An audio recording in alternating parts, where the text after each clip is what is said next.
So doing the book was quite a cathartic experience. I mean, the original draft was much longer than the published draft because even I knew it had to be sanitized. But it was a way of getting out all this emotion. I think probably if I could ever say I had become obsessive about something, it was that research and getting that book done. And it was mainly, as much as anything, to get all the anger out of myself, and try to go back to writing a more scholarly piece of work. And the only time I've ever actually done taped interviews was with the white people that I met with, because I was sure as shooting somebody was going to sue. And actually years later, someone, not me, but someone who worked in it was still the government of the Northwest Territories, who was based in Frobisher Bay, was sued because of something that he attributed to a guy from the International Fund for Animal Welfare. And I had it on tape. It was something I had told him. And so I sent the tape to his lawyer, and the suit was dropped, just like the libel suit was dropped. I think I came to the conclusion that the whole suit was about delaying the publication. Not that I no longer believe the publication of the book would have made any difference. As a friend of mine from Barrow, Alaska once said to me, good science never defeats no science. And he was talking about the bowhead stuff. And there in Alaska, it actually did. When the Inupiat worked with biologists, it actually worked. It's just never happened here. And in a way, I'm not skipping ahead to polar bear, but the same is true around polar bear in Canada. But as I say, I went to places like Ulahatuk and Greenland. Greenland almost broke up my marriage. I got married in the early 70s after I came back from Clyde. Pardon me, excuse me. And but I had originally intended to go to Greenland for a long period of time, at least 6 months, and my wife just wouldn't hear of it. So I was there for a couple of months, just enough to get a feel. I never felt I was in either Ulahatuk or Clyde long enough to actually write about it. To me, you have to know a place, and that takes years. So I never had a pretension, but those were places that were being affected. The interesting thing was, Greenland still had an into the EU. So they were still selling sealskins, especially in the form of garments. I'm still convinced that after climate change reaches its apex and the Greenland ice sheets are gone, we'll find 100,000 sealskins under the ice that the Greenland government cached, waiting for the prices to go up. But Greenland was, as I say, another experience for me as well. Everything from the architecture, to listening to Inuktitut spoken as you would speak Indo-European, with a subject, predicate, object. I mean, all these things but if you went up to Kanak, then you heard, or I never got to Scoresby-Sund or Masadak, but I would love to have, I met people from Kanak, for instance. In fact, I even met them on Ellesmere Island once upon a time when they came to polar bear hunt. But the main conclusions I drew from that work was that there's almost, even in the most well-meaning people, there's very little effort put in stepping out of their own culture. And so years later, when I wrote I told that anecdote about the book about, or the article about Inuit identity. Who cares and does it matter? My whole thesis there was about, I was raised as an undergraduate when the driving thing in anthropology was acculturation theory, not that acculturation is a theory as such. And of course, applied anthropology spun out of that and so on. And I started thinking, this was around the late 90s, early 2000, I've seen people, whether it's in Achelu or Clyde, it changed enormously. But the people were still Inuit. When push came to shove, they were not very different. They had new tools, but they made those tools work for them. They didn't adopt them, they adapted them. And so my whole thesis in that article was that adaptation and acculturation are two sides of the same coin. It just depends on whether you're on the inside or the outside, emic and etic, to use two terms from ancient anthropology that probably nobody uses anymore, except my daughter now. But, and I always felt like I had at least a crack into the emic. I don't speak the language particularly well, but I listen. I understand it better than I speak it.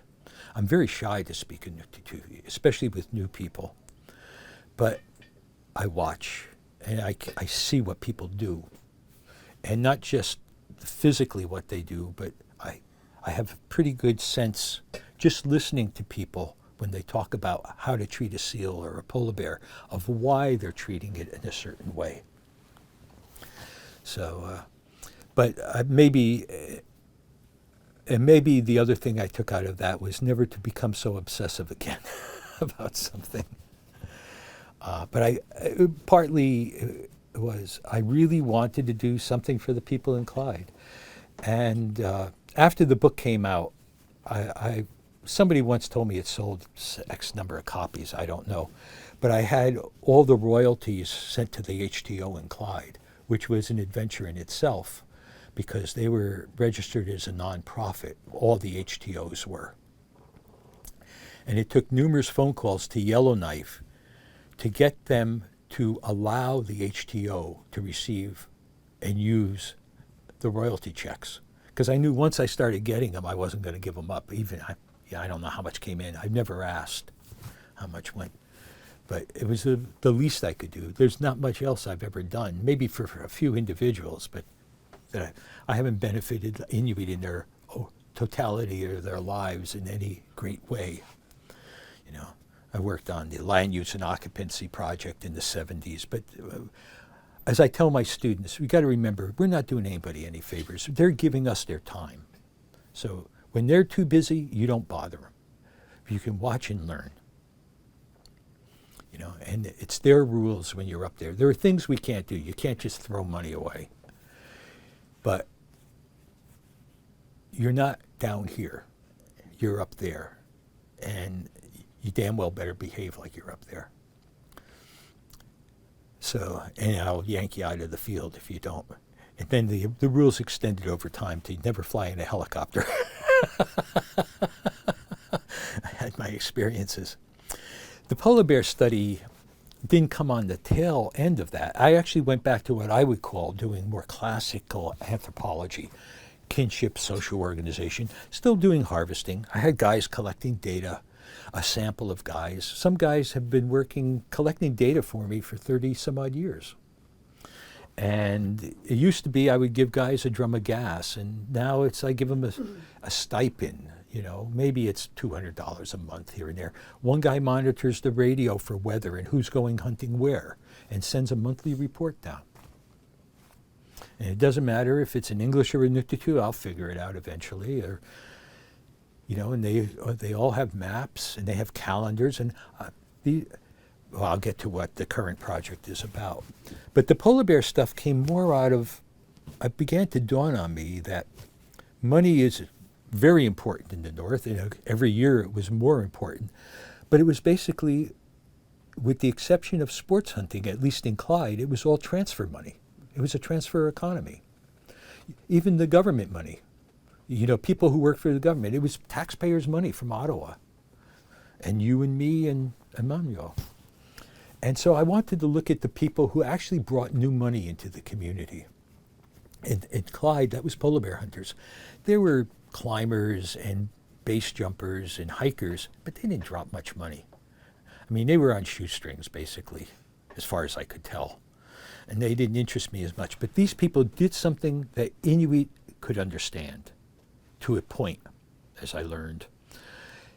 You know, they hunted, they had to appreciate Inuit as hunters. And of course, as you know, the polar bear sport hunt, when it was created under the international treaty, not created under the treaty, but Canada is the only country that allows a sport hunt, because Inuit were so impoverished. Alaska, you can't sport hunt. You can't in Greenland. You can't even in Nunavut. You're not supposed to sport hunt. Or Manitoba, but I don't know what goes on now. But so I wanted to get a feeling about how sport hunters felt about Inuit as well, and ultimately wound up doing interviews. Well, to backtrack just a little, nobody was interested in funding this, so I got my initial funding from Safari Club International, which included being comped to go to their annual meeting in Las Vegas and being put up at the Venetian Hotel in a $400 a night suite. I've never been in a worse place in my life to do field work than Las Vegas, and I will never go back. I'd been there once when I was hitchhiking across the country. And I spent one night sleeping in a parked car that wasn't mine. So anyway, but that allowed me to accumulate enough that I could write a decent research proposal. I've always believed you should always be researching your next project halfway through the first one, so you knew what you were talking about. Not that you knew the answers, if there are ever any answers, but you had at least partial results that people could sink their teeth into.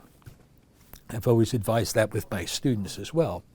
So that's how sometimes hunting can seem like business came about. That was something an outfitter in Clyde River said to me, you know, that it was different from when he hunted polar bear. And because it was business. It was run differently, as if I don't know if you ever looked at that monograph, which I'm not very proud of. It was not my best work, I think, in the end.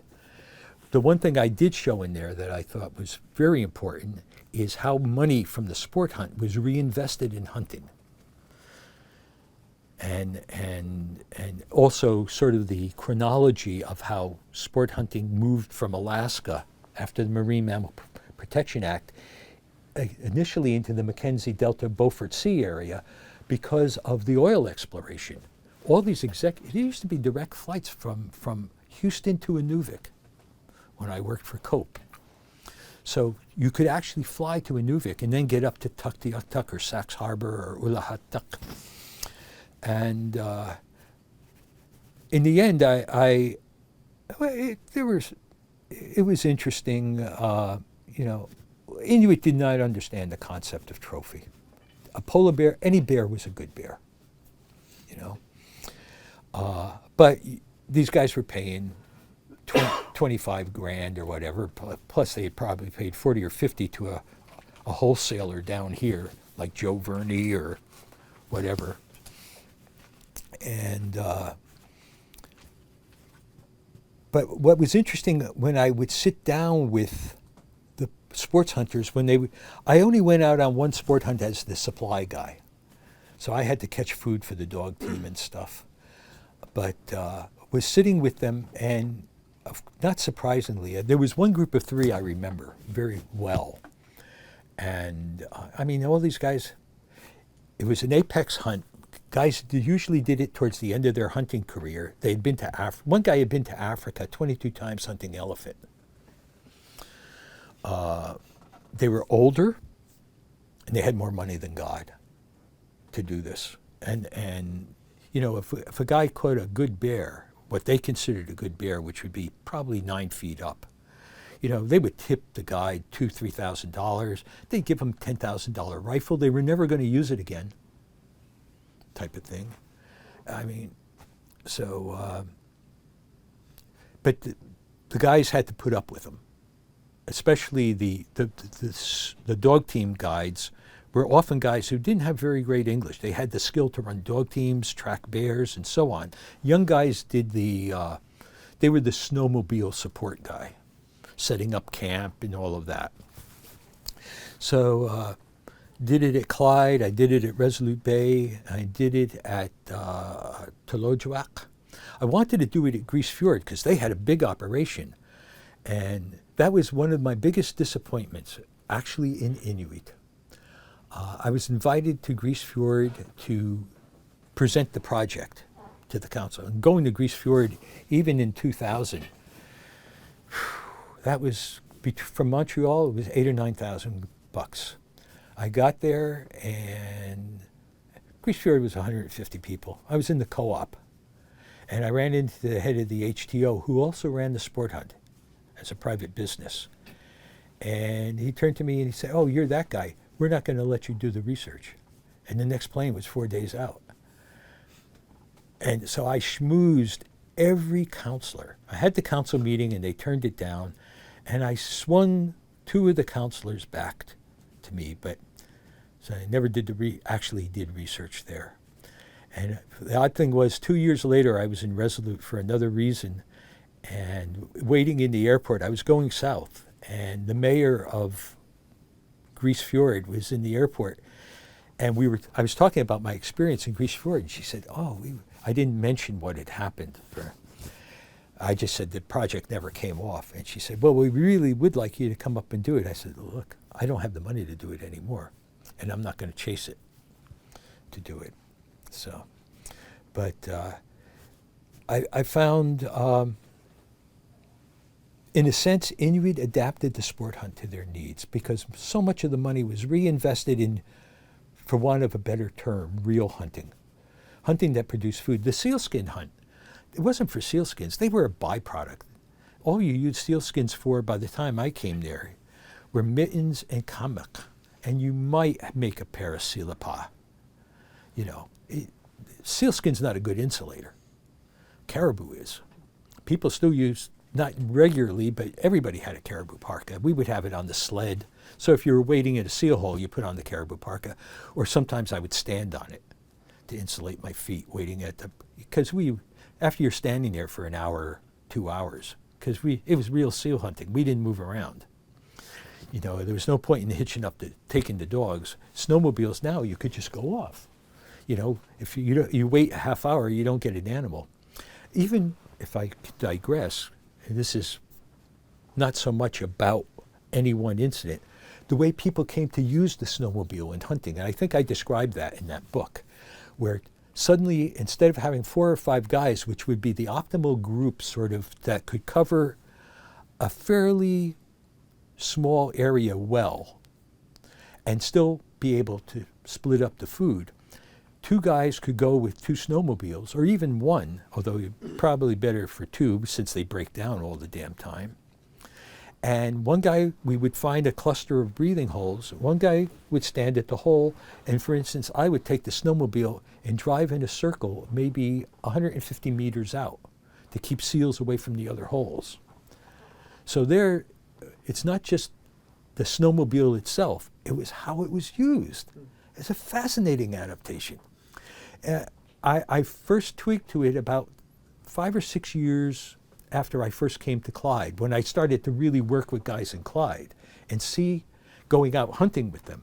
And we first would go out, 3 or 4 guys, and pretty soon it was, "Oh, you want to go with me? It's just you and me." I said, that doesn't sound right. And he said, "No, we just," and then described this to me. So you could do far more hunting. Instead of having 5 guys in one place, you could be in 3 different places, say with 2-man pairs, cover a lot more area. Snowmobile was a hell of a lot faster, and still be able to meet up with people, and had the security of people nearby as well. So I'm just going to flip the page here. I don't know where we are or how much time I've eaten up. But so much of my theory has come from being with Inuit, and my view of adaptation, for instance, and what, it's not limited to talking about technology. It spills over into governance, at least at the local level, of using technology, not only modifying it, but using it in novel ways. So I think Inuit are just the most incredible problem solvers, even when they may not realize there's a problem. You know, it's one thing to fix a track.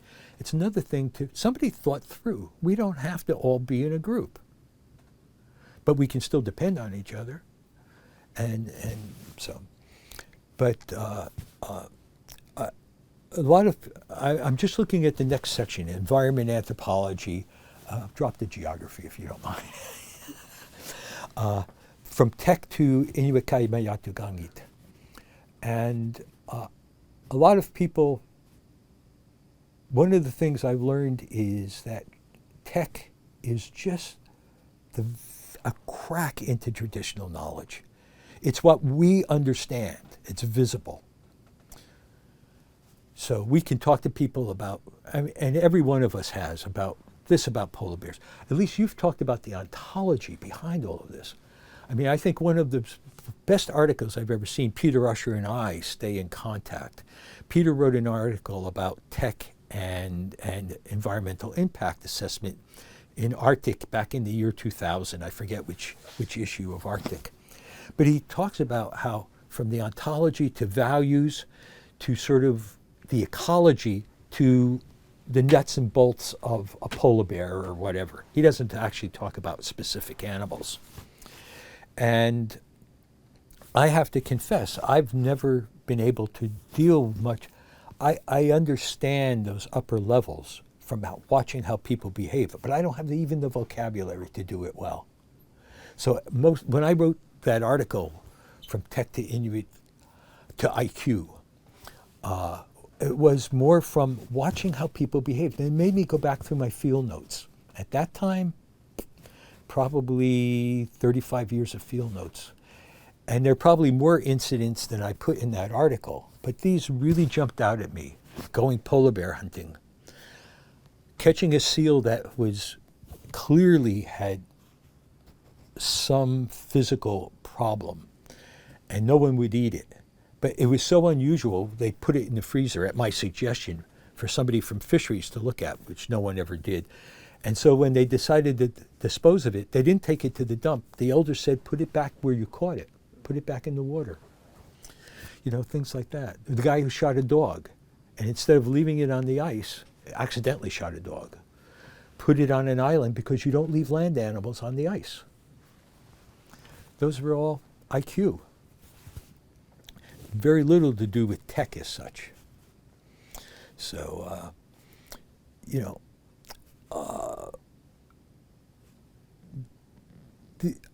so, I mean, I guess in a strict sense, I know a lot about tech because I've done it. But when it comes to IQ, you know, I would think someone like Louis Jacques, with his command of the language, or Hugh Brody, and Bernard, you know, much are the people who can really go in depth about this.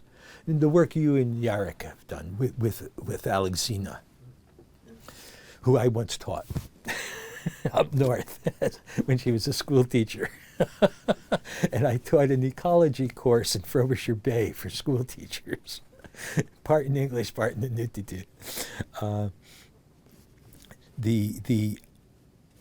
You know, IQ is so deep. I mean, and so often tech is misconstrued as the totality of traditional knowledge. And while I don't venture very much into that totality, but as I said, I still believe, because of my relationship with Inuit, in the sentience of animals, in a way that we, not just, you know, they feel pain, not in a Cartesian sense, but in more of an Inuit sense. I remember once, I was telling Emmanuel I like to trout fish. And people were asking me, what did fish like? And I had some photographs from when my daughter and I were fishing brook trout. And they said, are they good to eat? And I said, yeah, but we don't eat very many of them. And they said, why not? And I said, well, I only like fish at the end of the day when they're fresh. So we catch and release. And one of my close friends, he's actually on the wall up there in several places, turned to me and said, you should never play with animals.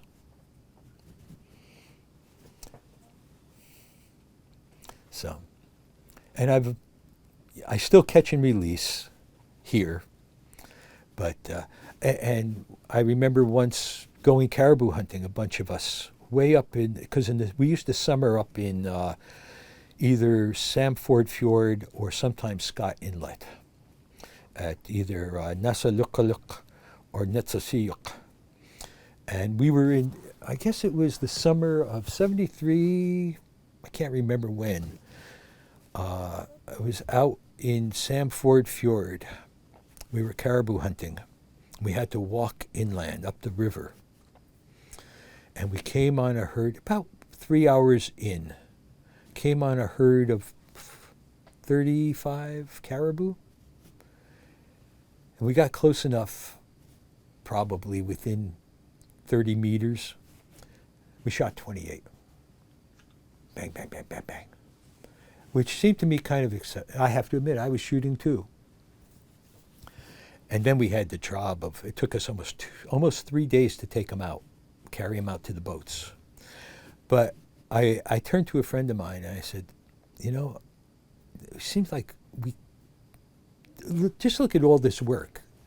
And they said, well, caribou live in families. You should never leave widows and orphans. So it didn't matter whether we shot a male or a doe or a calf. Okay. I'm not going to argue with that, you know, and whether they're invisible people. People have proved to me that they're invisible people. Saladan went to Clyde to look at, there was one man who saw invisible people, Old Naya. But there's proof there in Clyde. I know it. I've had the experience. I've seen caribou people. So I believe, and people tell me that what I saw was a caribou person. I did a little, looking at the sheet, a little bit of work around contaminants, but nothing of significance. Like, you know, Inuit have their own view of judging the quality of an animal. And I always thought telling people that seal had PCBs, well, what else were they going to eat? It was like telling people in James Bay not to eat fish because of mercury, before people knew it was natural mercury and it was less harmful. So you have to be careful the way what information we disseminate until we really have our, you know, really know what we're talking about. So I've never believed in applied anthropology because we just don't know enough. It's just like a government administrator coming in and telling people what to do. They may not do it, and then, oh, we get so frustrated. I don't get frustrated because I don't tell people what to do. If they ask, I'll give them my opinion. I remember talking to people about climate change. I wasn't doing climate change, but we were having smokes on the store steps. And one of the guys was saying, what do you think about climate change? I said, well, you know, the flow edge is a lot closer now, and you guys have to use boats to retrieve seals. And he said, yeah, that's all new. And I said, you know, but that's going to be traditional knowledge in 10 years. And they said, yeah, you're right. So, because we're part of the conversation where guys were saying, we're losing our traditional knowledge. No, you're not. You're building on it. And there are things, half of you guys, as I said, can't run dog teams, and I can. That doesn't mean you're not Inuit.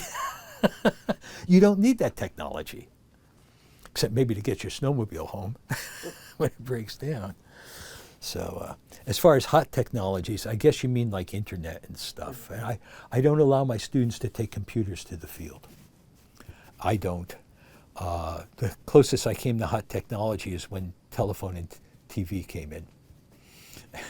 And everybody was decrying it. I have to say, I think the worst thing was television, in my experience, because it cut down on visiting. And it's still the case today, whether people are going on YouTube or whatever. There are things people use YouTube for, like Hunting Stories Today, and so on. And my daughter works on media and how certain traditional embroidery techniques have stopped there for